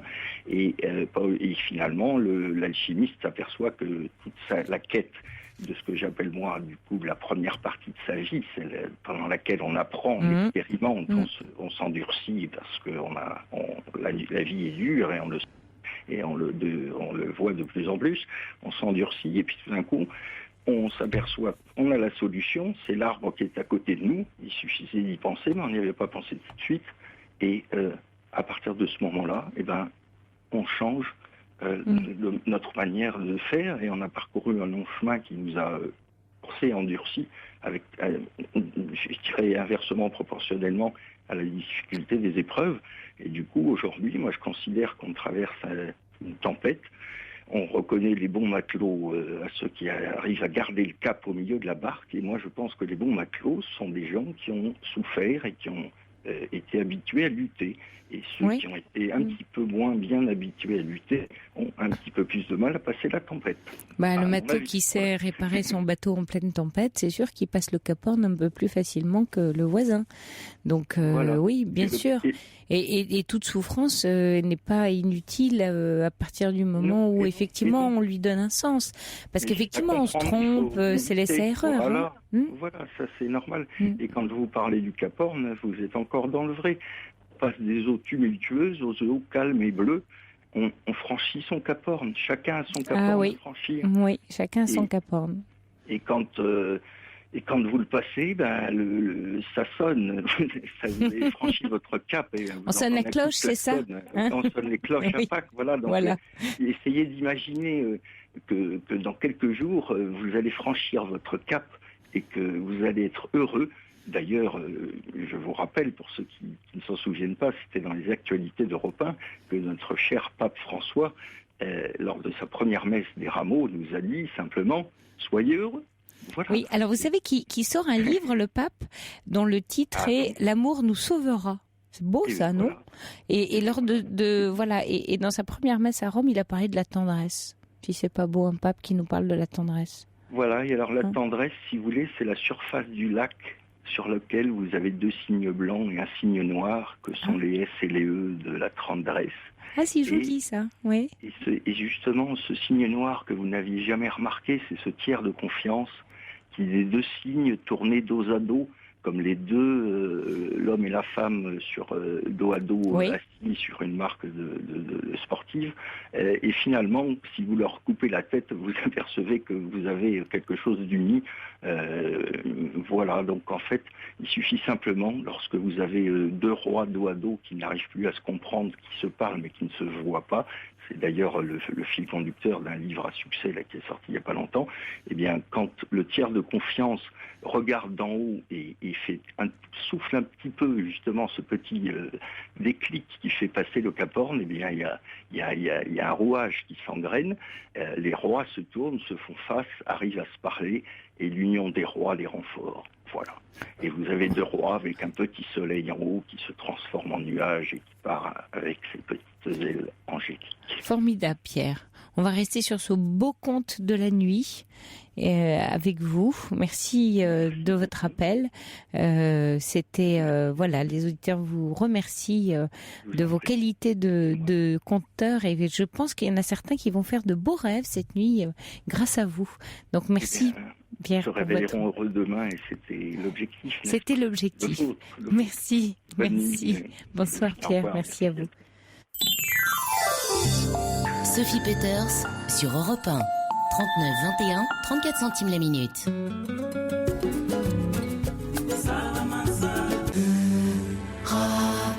1. Bonsoir Nicolas.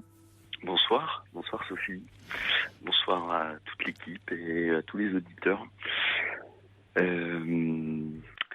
vous appelle Sophie parce que il y a 3 ans, ma vie a pris un peu une autre tournure et des événements ont fait des événements heureux et douloureux ont changé un peu mon état d'esprit et donc voilà, je voulais vous partager ce soir et puis avoir un petit peu votre avis aussi, vos conseils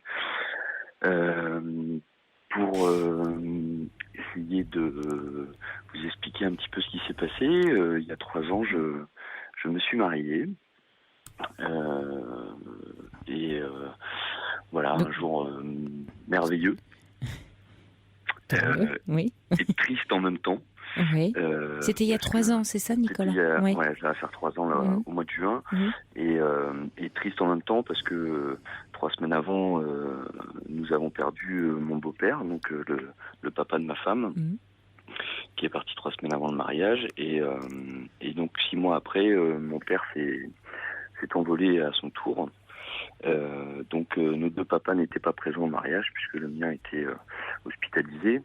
Et donc voilà, ce mélange entre le bonheur et la tristesse est quelque chose d'extrêmement difficile à gérer, à partager, à accepter, voilà. Oui, donc, entre aussi une vie qui se construit, qui va vers de l'avant et d'autres qui se terminent. Donc, tout à fait. Il y a une vitesse assez fulgurante.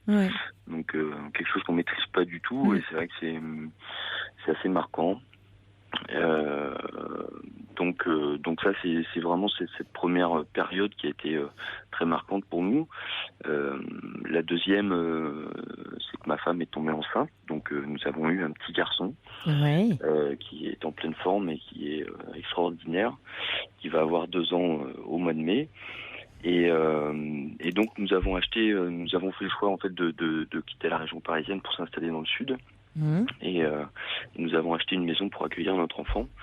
Et donc 10 mois après sa naissance, notre maison qui était toute récente a subi un incendie.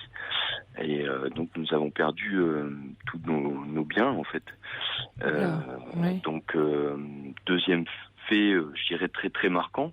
Oui. Deuxième traumatisme.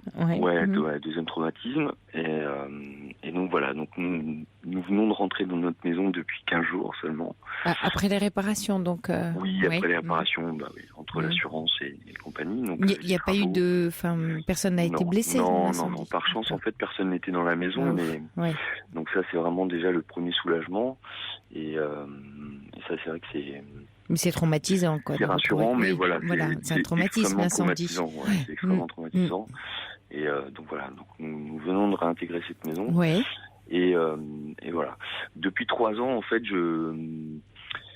l'impression que mon visage a changé, que le regard des autres sur moi a changé. J'ai l'impression de donner cette impression un peu de tristesse, de fatigue, de quelqu'un qui est pas heureux et épanoui, alors qu'au final, on est là en pleine santé, on se reconstruit, on s'accroche, on a un petit bonhomme, donc on a envie. Et en même temps, aussi. Et on s'aime très très fort, on s'aime vraiment très très fort. Je crois que c'est vraiment la fondation de toute cette histoire. Au final, de tout ce qu'on a vécu, c'est la force qu'il y a, c'est l'amour qu'on a l'un pour l'autre et ça, c'est vrai que c'est très important. Enfin, pour moi aujourd'hui, c'est un équilibre. Voilà, c'est un équilibre qui est très important et voilà, je remercierai jamais assez ma femme d'être présente comme elle l'est. Et voilà, je pense qu'on essaie de se porter l'un l'autre. Mais de vous épauler en tout cas, plutôt que de vous porter. Mais il y a des moments où il y en a un qui a plus tendance à tomber, donc l'autre va le porter. C'est plus dans cette image-là. Oui, je comprends. Mais c'est vrai que on s'épaule complètement.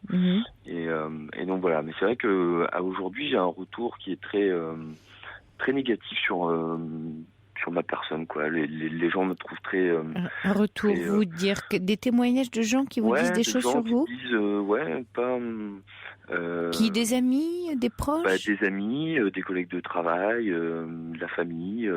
ah oui, qui disent voilà, t'es triste, tu t'es fatigué, enfin voilà, ça va pas, donc voilà, c'est vrai qu'il y a... et vous le ressentez ou vous avez l'impression que c'est pas juste? Non, Si. je le ressens. C'est vrai qu'aujourd'hui, je me regarde dans la glace, c'est pas forcément quelqu'un de très heureux et qui est devant, quoi. Je veux dire, le matin quand je me lève et que je me regarde, voilà, mais j'ai du mal à retrouver en fait ce sourire, cette joie que j'avais avant, et Comme une insouciance qui serait partie.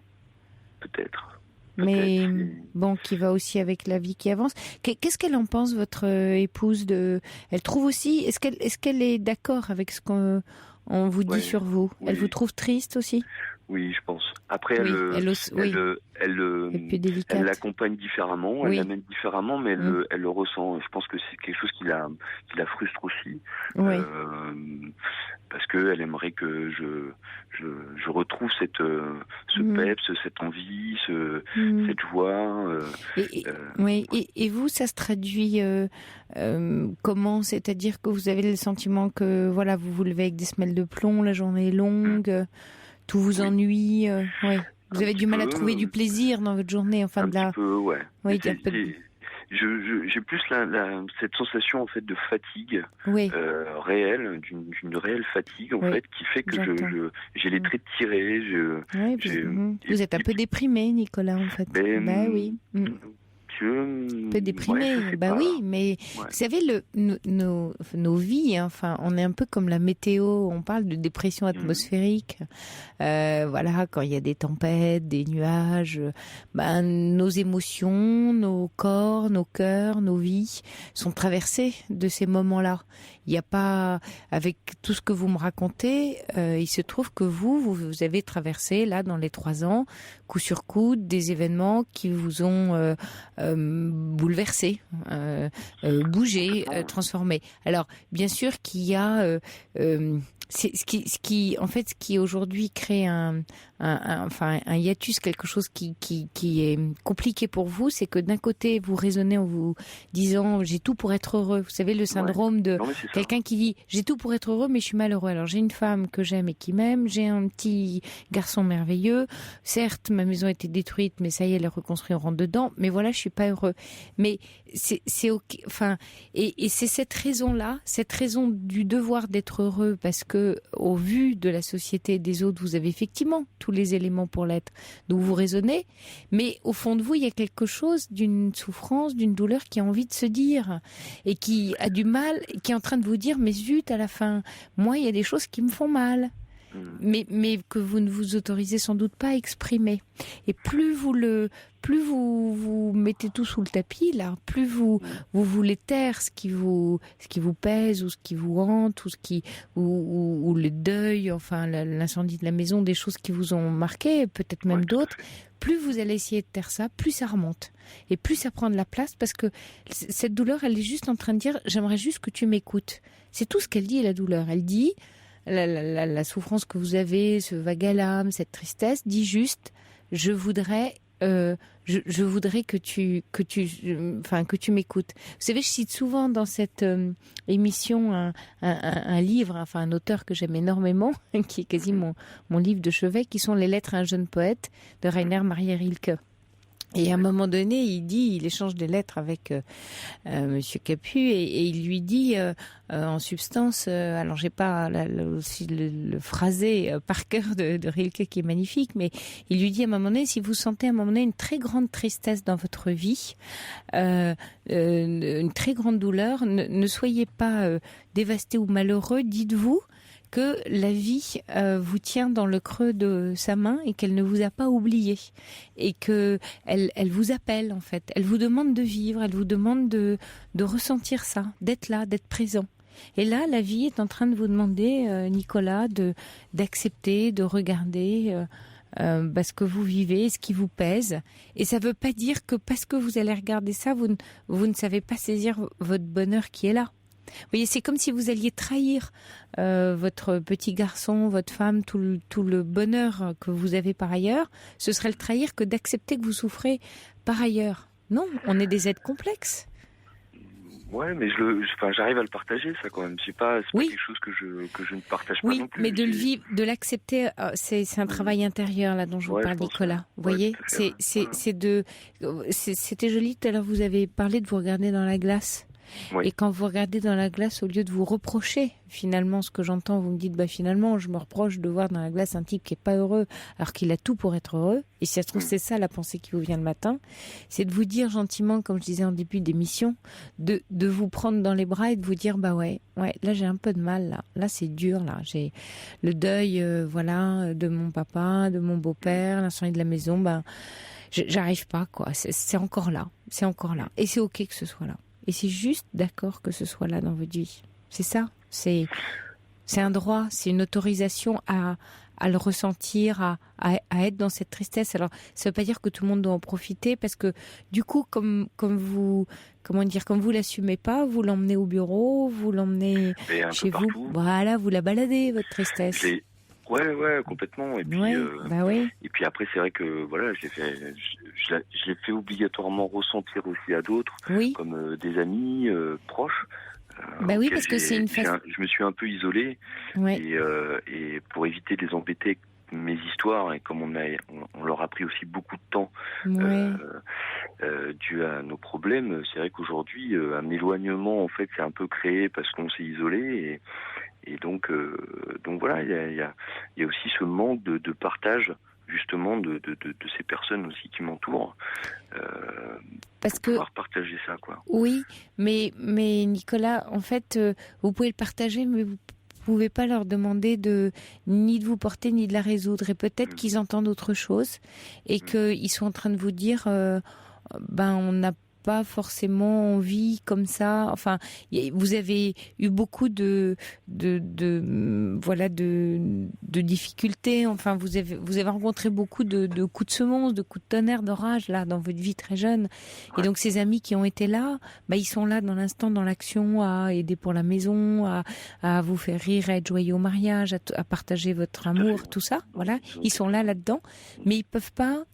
Vous voyez, dans le besoin que vous avez aujourd'hui, être dans l'écoute, là, vous avez besoin d'une véritable écoute. Enfin, je ne sais pas si vous avez pensé, consulter. Alors évidemment, je ne veux pas le dire systématiquement, mais... Non, mais j'ai bien compris. Mais là, dans votre cas précis, peut-être que d'aller poser un peu les petites pierres là, de votre vécu, de votre histoire, juste ça, d'être écouté. Vous avez besoin d'être écouté. Parce que vous, déjà, vous avez du mal à vous écouter vous-même. Donc c'est à ça aussi que sert un thérapeute, c'est qu'il va vous permettre de vous écouter. En vous écoutant, vous allez vous écouter. Et vous avez besoin d'écouter ça chez vous, parce que vous voulez que les autres vous écoutent, parce que vous n'arrivez pas à vous écouter. C'est entre vous et vous là. C'est la vie qui vient vous dire j'aimerais que tu entendes ça, j'ai ça à te dire, j'ai quelque chose à te dire dans ce que tu as vécu. Voilà, j'ai quelque chose à te dire sur ta blessure. Et ça, c'est presque une chance. C'est presque une chance. Mais ça doit vous rendre plus... Vous voyez, aujourd'hui, vous n'êtes pas disponible à votre fils, à votre à votre femme, à vos collègues, de la façon dont vous aimeriez être. Vous l'êtes, mais je dis de la façon, c'est-à-dire d'une façon tranquille et sereine. Tout à fait. Parce qu'il y a ça qui est là, qui est lourd, qui a besoin d'être posé. Il y a des valises qui ont besoin d'être posées, ouvertes, déballées, tranquilles. Voilà. Et il n'y a pas de jugement de valeur là-dessus. Ça ne veut pas dire que vous n'êtes pas reconnaissant du bonheur que vous avez par ailleurs. C'est pas noir et blanc, c'est pas une balance où si je fais ça, c'est que j'ai... Vous voyez, si je reconnais cette tristesse-là, ça veut dire que je suis incapable de reconnaître le bonheur que j'ai. Bien sûr que si vous êtes capable, et vous en parlez très bien. Oui, parce que j'en suis tout à fait conscient. Bien sûr. j'en profite, mais il y a cette forme de frustration parce que j'ai l'impression de ne pas la vivre à 100%, quoi. Parce que vous n'êtes pas entier dans le moment que vous vivez, parce que vous êtes accaparé par une tristesse qui a dû... Vous savez, sans doute le jour du mariage, vous avez peut-être, j'en sais rien, pris beaucoup sur vous. Peut-être aussi que après, il y a quand même ce petit garçon qui arrivait très vite, dans une période de deuil. C'est pas facile. Même si c'est une joie, c'est quand même pas facile parce qu'il y a une disponibilité. Puis c'est un petit garçon, c'est les deux papas qui sont partis. Alors voilà, vous êtes un homme. Ça, c'est un truc qui me... Ah bah oui, hein, c'est marquant quand vous m'avez dit. Papy, ça c'est quelque chose qui... Ah bah voilà. Qui me marque aussi, enfin surtout pour lui, quoi. C'est bien sûr. Vraiment quelque chose qui m'attriste. Après voilà, autour de nous, on a des personnes qui sont matures comme nos papas l'étaient et aujourd'hui prennent entre guillemets un petit peu ce rôle. Mais c'est vrai que c'est pas pareil. Puis vous êtes tout seul. Et puis vous êtes tout seul. Enfin, quand je dis tout seul, il n'y a plus l'étayage des deux grands-pères, là. Donc vous devenez papa d'un petit garçon au moment où vous perdez un étayage de vos deux figures masculines au-dessus de vous. Donc vous êtes en première ligne avec ce petit garçon qui arrive. Et sans doute, ça doit vous interroger sur quel père je peux être alors que j'ai plus les deux pater familias au-dessus de moi. Vous voyez, il y a plein de choses.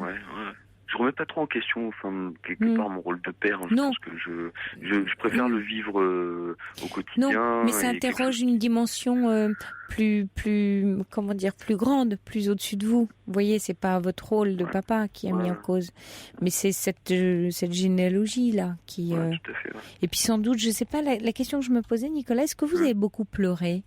La mort de ces deux grands-pères et l'incendie de votre maison. Est-ce que vous avez pleuré? J'ai beaucoup pleuré pour le départ de nos deux papas. J'ai pas beaucoup pleuré. J'ai pleuré un peu pour mon fils, ça mais pas beaucoup. Et j'ai pas pleuré pour ma maison. Enfin, le jour où je l'ai appris, j'ai craqué, mais depuis. J'ai pas craqué, non. D'accord. Non, je vous disais ça parce que c'est aussi important de s'autoriser à pleurer, voilà. Et que quelquefois, quand vous êtes un homme, voilà, quelquefois. Ma femme me le dit et je pense qu'elle aimerait que je m'accorde un moment à le faire. C'est vrai que c'est très compliqué, c'est très dur. Peut-être. Des fois, cette envie et ça vient pas. Ouais. Peut-être aussi, Nicolas, en vous écoutant, je pensais à une chose, c'est que sans doute que le départ de ces deux figures, enfin de ces deux grands-pères, et l'incendie de la maison qui est une perte, enfin qui est une mort, enfin une petite mort, je pense que ça vous a, gommé des morceaux de sens. Ce qui est très douloureux quand on est un peu déprimé, c'est qu'on a du mal à refabriquer du sens. Il nous arrive des traumatismes et puis tout d'un coup on perd un morceau de sens parce qu'on se dit mais alors ça n'a pas de sens ce qui m'est arrivé, pourquoi ça m'arrive et qu'est-ce que je fais de ce qui m'arrive. Et la souffrance, tant qu'on n'arrive pas à lui donner un sens, mais un sens qui est singulier, qui est juste à vous, c'est pas un sens global, c'est pas moi, je peux pas vous le donner, mais qui se travaille dans votre propre histoire. Ça c'est important parce que c'est un moyen il faut en faire quelque chose, sinon elle est envahissante, vous voyez.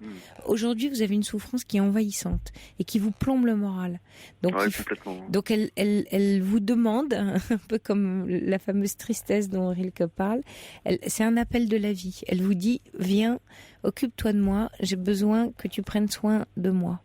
Il y a un peu, il y a beaucoup de ça, Et donc, ce serait bien d'aller, de trouver une écoute pour ça, Nicolas, et de pas rester tout seul avec ça. Sinon, pèsera sur votre femme et vos amis, parce que vous êtes en attente du coup. Vous voyez, vous allez attendre d'eux. J'ai du mal à faire le pas. J'ai du mal à faire le pas et en fait je ne fais que repousser.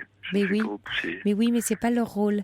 Eux, ils sont dans leur rôle quand ils vous apportent des couvertures à manger et qui vous hébergent quand votre maison a brûlé. Vous voyez, s'ils sont dans votre rôle quand ils chantent à votre mariage et qu'ils vous embrassent, là, ils sont dans leur rôle d'amis. Mais quand c'est pour vous, soutenir quelque chose qui vous est très très intime, ils sont à la porte d'eux, mais c'est compliqué pour eux là. Vous voyez, c'est une demande. Peut-être qu'il y a quelques amis, mais c'est pas une attente en tout cas que vous pouvez avoir. Vous voyez, ils peuvent être là dans l'amitié, mais c'est pas quelque chose qu'on peut attendre des autres. C'est de la responsabilité qu'on a avec soi-même là, que vous avez. Complètement. Après, c'est vrai que ce que vous dites est juste et le fait d'avoir peut-être trop attendu aussi, leur fait aussi poser beaucoup de questions. Je pense après, l'amitié se perd pas, mais c'est que vous vous isolez du coup parce que vous n'êtes pas bien. Et comme vous n'avez pas le beau visage, on va dire, que vous avez habituellement, vous osez pas vous montrer. Alors vous restez enfermé avec votre tristesse et votre mal-être. Vous voyez, donc là encore, vous avez cette responsabilité de vous en occuper. Parce que sinon, vous faites mal, vous vous isolez, puis vos amis ont de la peine, votre femme aussi. Enfin, voilà, tout ça, c'est trop bête, quoi. C'est juste trop bête. C'est vraiment trop bête. Bah oui. Complètement. Bon. C'est vrai. Bon courage, Nicolas.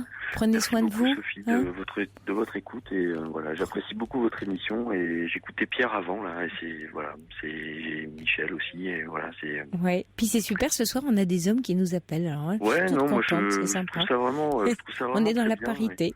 Ouais, complètement. Voilà. Et c'est une très bonne émission et je tenais vraiment à vous le partager. Merci Nicolas et merci de votre appel. Bonne nuit à vous. Merci, bonne nuit. Sophie, Bonsoir. Europe 1, Sophie Peters.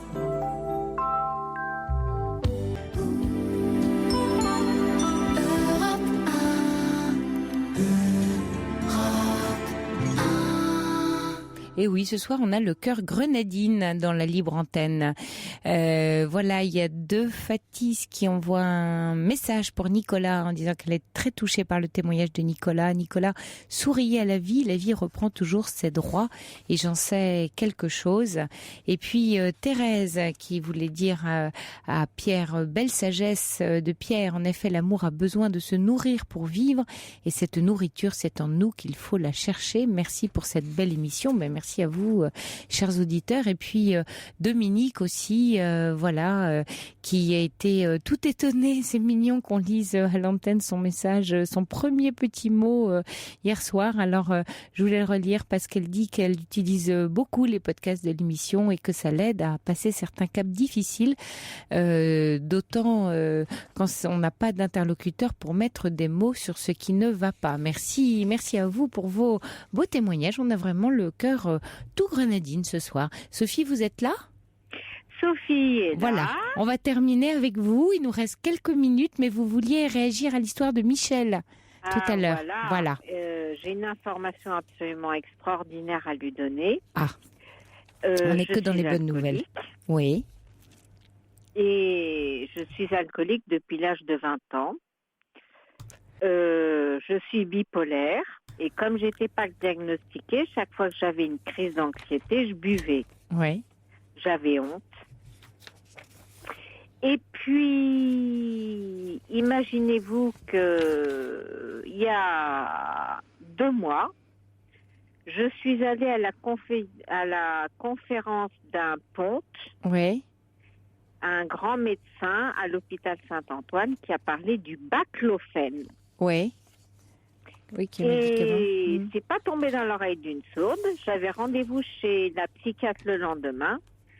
Je lui ai demandé qu'elle me prescrive du baclofène. Depuis 3 mois, je ne bois plus. Alors il peut peut-être en parler. Oui, parce que Michel est très proche de son médecin généraliste, donc c'est le conseil que vous lui donnez. Voilà. D'accord. Alors, parce que c'est un médicament qui rend indifférent à l'alcool. On ne boit plus. Je peux même vous dire que j'ai arrêté de fumer sous baclofène. C'est un 2 en 1. 2 en 1, c'est-à-dire que ça coupe toute addiction. Bon, et là, vous allez bien là, Sophie, depuis. Alors là, je vais très bien. Je croque la vie à pleines dents. Formidable. Je suis très heureuse. Et parce que il s'est passé un événement triste, j'ai fêté mes 50 ans. Oh, c'est pas triste, Sophie, si? Bah oui, seulement j'avais invité, je me suis saoulé la gueule. Oh. Et je me suis mise plus bas que terre le jour de mes 50 ans. Ah zut, c'est trop bête. Bon alors bah oui, bon c'est ballot, on va dire. C'est ballot. C'est ballot. Bon, mais enfin, fallait fêter quand même. J'ai eu la bonne idée de boire après que les invités soient partis. Bah alors c'était bien ça. Oui, bah fallait les fêter quand même. C'était bien. Le demi-siècle, alors, Sophie. Je suis prête à donner mon numéro. D'accord. Eh ben, d'accord. Eh ben, merci beaucoup. Super. Merci Sophie de nous avoir appelés. Merci à vous, chers auditeurs, pour cette très belle émission ce soir tous ensemble. Il est 1h. Vous écoutez Europe 1. On se retrouve demain soir et les infos sont présentées par Laurence Gontier. Bonsoir, Laurence.